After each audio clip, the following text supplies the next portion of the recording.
Mohamed Mbaye, je suis chef de division des travaux de la voirie au niveau de la ville de Thiès, mais aussi je suis chargé des affaires politiques du mouvement Fal Askan Wi. Alors dañu ñëw directement wax ci wàllu bi nga xamante ne rek moom mooy la sortie médiatique bi nga xam ne troisième adjoint au maire def na ko di wax ni mairie ville amuñu benn bilan te tey Thiès waaye war nañ Talla Sylla doyal nañ ci moom li ni mel lan ngeen ci àddu. waaw li ñu ci wax rek mooy ginnaaw bu ñu sante yàlla julli ci Seydina Mohamed alayhi salaatu wasalaam ñu ngi baalu waa Thiès yëpp àq di baal ñëpp àq di ñaan yàlla boole ñu jéggal ci tabaski bi ñu génn di ñaanal ñëpp jàmm ñaanal waa Thiès jàmm ñaanal ko maire Talla Sylla mi nga xamante ne depuis que waa Thiès fal ko 2014 guddeeg bëccëg mi ngi ci seeni soxla bu nekkee Sénégal mi ngi ci seeni soxla bu nekkee Thiès mi ngi ci seeni soxla bu nekkee bitim réew Thiès la fa demal comme voyage am bu restant bi nga xamante ne dem na ko lépp lu muy dox ñun xam nañ ne Talla Sylla bopp mu yëkkati ko Thiès moo ko tax a jóg askan bi moo ko ñor Sénégal moo ko ñor te ñu ñaanal ko yàlla ay mbébétam yi mu am ci dëkk bi yàlla mottali lépp. beneen bi rek mooy très rapidement ñu wax rek ci li monsieur Sankaré wax il est adjoint au maire c'est dommage. Parce que conseil municipal bu Thiès mérité na beneen façon adjoint au maire bu dul Mamadou Lamine Sankaré ndax wax yi mu wax askan bi ñëpp ko ñaawlu même ñi mu bokkal parti waa réew mi responsable yu ci bari dañoo ñaawlu kàddu yi ndax politique baax na mën nga wax sa politique mën nga attaquer sa adversaire mais ay attaque personnelle dugg ci vie privée nit dafa ñaaw. ndax ki ngay wax dafa am njaboot yow mi koy wax da nga am njaboot am na loo xam ne nii kenn rafetlu ko donc loolu Mamadou Lamine Sankaré wax du waxu waa parti réew mi duñu ko jàppee noonu dañuy jàpp ne moom Sankaré ci boppam moom moo am matadi moom moo am doyadi ba wax yu ñaaw yooyu ñun nag duñu ko tontu ci wax yi ñaaw ndax ñun lu ñaaw xamuñu ko taxuñoo jóg di wax rek ne yéen yi mu wax yu ci bari ay wax dëgg yàlla ay du dëgg ay kàcc la. ndax nit boo waxul dëgg da nga koy wax da nga dafa kàcc c'est pas parce que am na yenn âge yi mais li mu wax du dëgg dafa nekk ci ginnaaw dëgg parce que yooyu muy wax ci affaire ay suukaru koor yoo xam ne ni dafay amoon loolu du dëgg suukaru koor maanaam ay détournement quoi. détournement loolu mus fay am bi Talla Sylla ñëwee ba léegi ñun gisuñu fu koy détourné suukaru koor bu doon am day jaar fu mu war a jaar am na commission sociale bi fi nekk madame le maire Maymouna Dieng jiite ko lépp lu ñuy def ci wàllu social ci moom lay jaar. lu ñu fi mos a génne ci moom lay jaar yéen am ngeen ci seede te loolu lay am traçabilité kon moom su amee preuve ci yooyu muy wax na dem génne ko te mënu ci am preuve ndax ay kàcc la dara du ci dëkk Talla Sylla romb na loolu. man mii j'ai été premier adjoint au maire de la commune est nekk fa ak Sankaré mu nekk conseiller simple amoon na fi jafe-jafe ci wàllu justice ba mu ko amee man ma bokk naa ci dem intervenir pour ñu bañ koo téye ca kaso ba donc détournement moom moo ko xam. na wax waa Thiès lan moo ko génnee chemin de fer lan moo taxaw ñu tëj ko kaso bi mu nekkee chemin de fer ak na wax waa Thiès prison yi muy dem di dikkaat ñu koy tëj ko dénn ak terrain jàmbur yi muy jaay ñun man gis naa ay këyit yoo xam ne nii bu fekkoon attaque personnelle la rek moom mu signé ko jaay ay terrain jàmbur te loolu ñun loolu taxuñoo jóg du ñu ko wax donc moom ci boppam moo dul nit ku baax. moom ci boppam moom mérité wul statut conseil municipal bi ñu ko jox à plus forte raison ñu def ko adjoint au maire de la ville ndax ci conseil municipal bi am na ressources humaines de qualité yi fi nekk yoo xam ne mënoon nañ leen a jël def leen place su Mamadou Lamine Sankaré parce que moom dafa wane ak doyadi moom normalement sax conseil municipal Thiès ñoo ko waroon porter plainte ndax daf leen a dévaloriser seen fonction daf leen a déshonorer au-delà de Talla Sylla sax conseil municipal bi ci boppam. ñoo warul nangu ku mel ne Sankaré di ci nekk di wax ci turu adjoint maire wax yu ñaaw yooyu wax yu doyadi yooyu. mais directeur Sankaré responsable réew mi la ñooñu Idrissa Seck la te dañu yàgg gis muy def ay sorties di dem nekk responsable donc bu dee takkal nañ ko ndomba tànk mu nekk adjoint au maire kon est-ce que du nekk cëram tey bu waree wax mu wax. non war naa wax waaye wax ji mu wax nee naa la ñi mu àndal sax d'accorduñ ci. ndax wax ji ñaaw. maanaam yéen wax ji ngeen rafetlu. wax ji la kenn rafetluwul en commençant par waa réew mi ñu mu àndal parce que lu ñu sukkandiku ni Sankaré wax na lu ñaaw rek ñun ñu jóg di attaqué waa parti réew mi parce que gis nga sëñ Omar dëkk bii di Thiès ñun dañoo ameel waa Thiès njukkal ñun ñëpp mooy ñi ñu fal conseil municipal ak ñun ñi nga xam ñooy collaborateur maire ñu fal ñu jox ñu ay responsabilité li ñu waral mooy liggéeyal Thiès politique nag baax na waaye du tere nga du la tax a wax lu ñaaw te le temps de la politique est passé war nañu mën a concentré wu liggéeyal Thiès ngir yàlla ak population yi. te loolu jot na. donc moom ñëw ci bilan di wax ci élection yi nii yéen résultat bi nga xam ne Talla Sylla am na ko. ci biir ville bi ci 165 000 inscrits. ci li mu wax ne Talla fal askan wi. 300 kese la ci am ci ay électeurs. nee na ba tax na sax ñi nga xam ne ñooy ay proche collaborateur Talla. ñu ngi sax waaj a génn bàyyi Talla. dem ci yeneen parti. d'abord pour wax leen ne moom li muy wax du ko seet te li muy wax amul cohérence 300 voix la wax li ñu am école Ablaye Yakhine rek romb na lool ci ay voix pour tontu foofu rek wax ne Sankhare li mu leen di wax yéen ñi mu koy wax sax day leen ko dem di vérifier yi ndax yéen ay média bu crédible ngeen yor war leen bàyyi nit rek muy wax lu ko neex 300 voix bu ngeen demee école Ablaye Yakhine la fa fal askan wi wax am sax mën naa ëpp na lool donc pour wane ci côté boobu kiiwul beneen bi mooy proche collaborateur Talla yi muy wax ñun ci proche collaborateur la ñu bokk ñun xamuñu loolu ñun lu ñu xam mooy Talla dañu ànd ak moom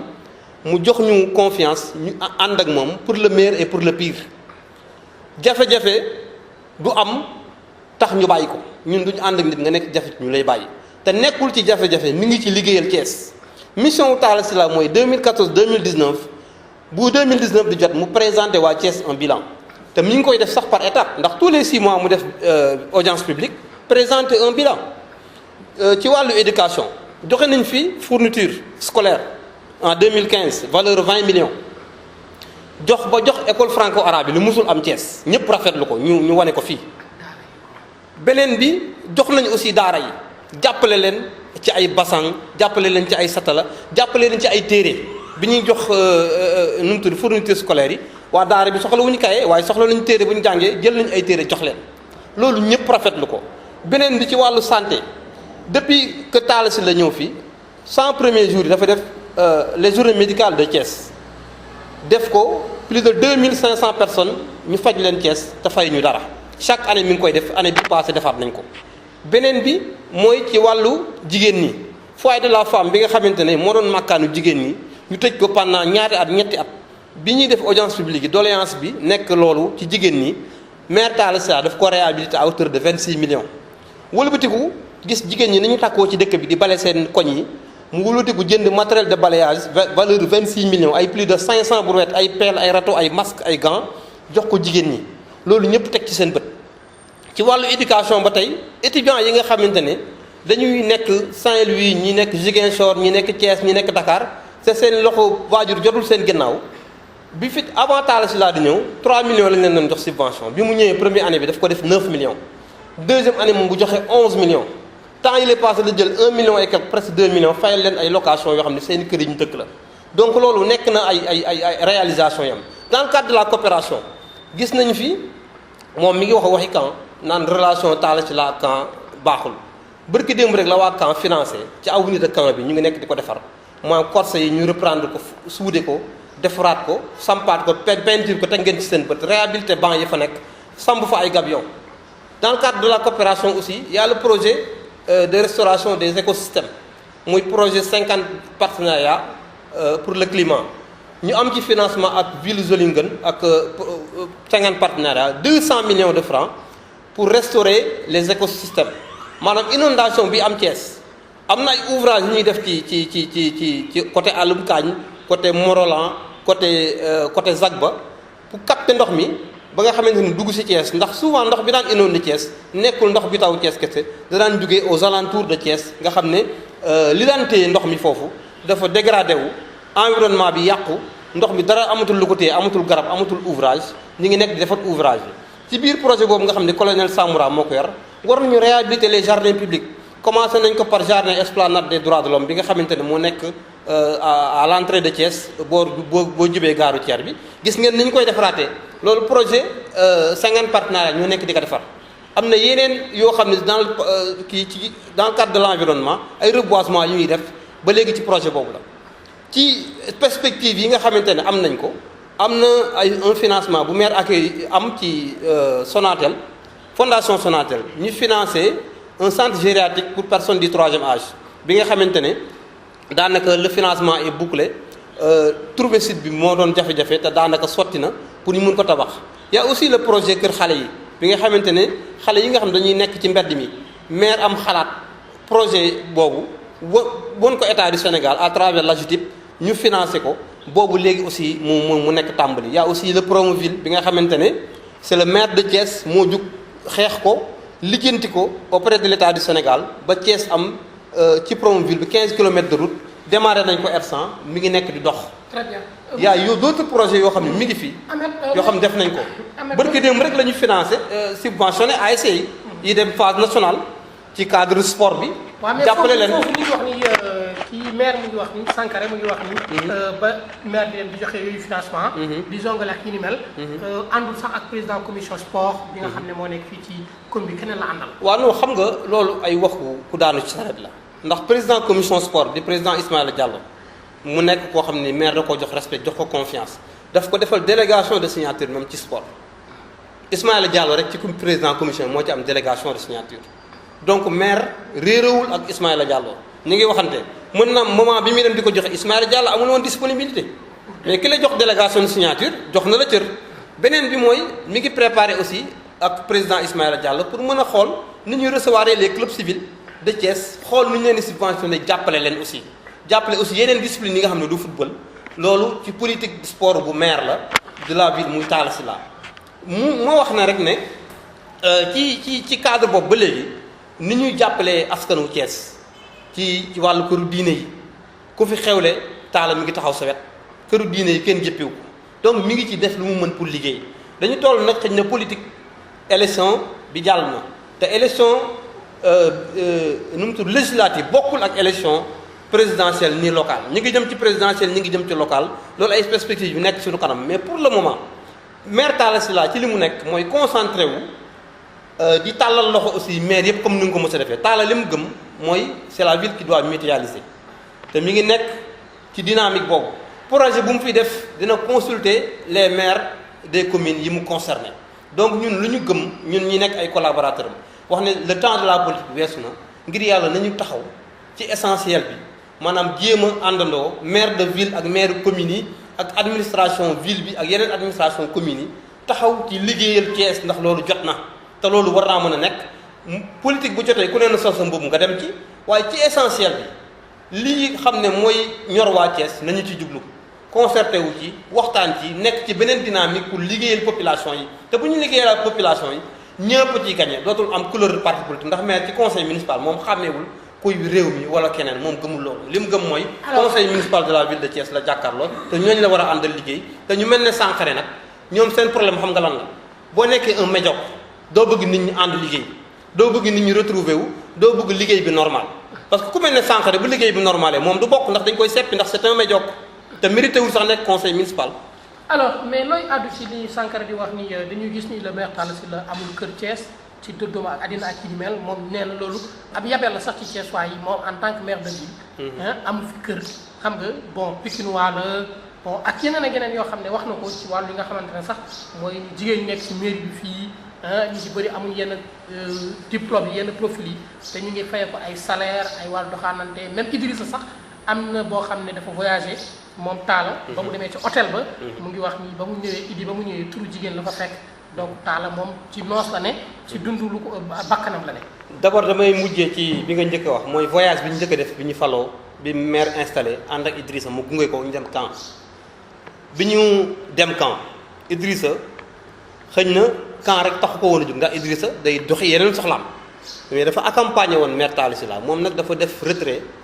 dem à Paris am lu mu doon lijjanti 2 jours après mu rejoindre leen camp bi mu leen rejoindre camp le 2 jours après bi mu ñëwee Idrissa il a passé la nuit à l'hôtel pour wane ne Sankharé li muy wax waxu du waxi dëgg xamul ci dara même chauffeur bi Idrissa àndaloon il a passé la nuit à l'hôtel au niveau de camp ce jour là donc loolu muy wax nekkul beneen bi affaire profil yi ñuy wax ci maire bi gis nga maire bi buñ la génnee les profils ay bac plus 5 ñoo fi am y a des gens qui étaient à l'étranger doon fayeeku lu bari am seen i diplôme am seen xam-xam dañu ko bàyyi parce que dañoo am relation ak Talla dañu ko bàyyi parce que ñoom ay Thiessois lañu seen dëkk soxla na leen dañoo def sacrifice ñëw di fayeeku 4 fois moins di def sacrifice boobu te ñooñu dañoo am ay compétences tey bu ñu la génnelee dossiers yi IGE ñëw nañ fi inspection générale d'État bi ñu fi ñëwee ba xool profil yi dañu ne c'est la meilleure administration municipale bu ñu gis depuis que ñuy def audit au niveau des collectivités. donc yii muy wax teg amul ku fi nekk fii te amul profil bi au contraire moom moo bëggoon ñu dugalal ko ñoo xam ne amuñu profil maire dafa lànk loolu parce que responsabilité bu ñu la ko jox da ngaa war a am profil bi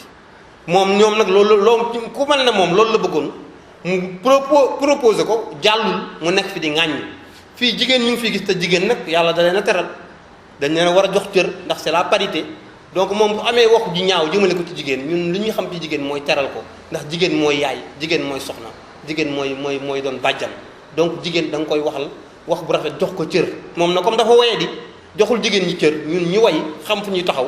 mel ne maire Talla Sylla moom dafay jox jigéen ñi cër mais fii je défie quiconque nañu xool profil yi ku ci nekk responsabilité bi ñu la dénk bu ñu génnee sa profil méngoo na ak loolu am nañu profil bi bu baax a baax on a la meilleure administration municipale en commençant par le secrétaire général ak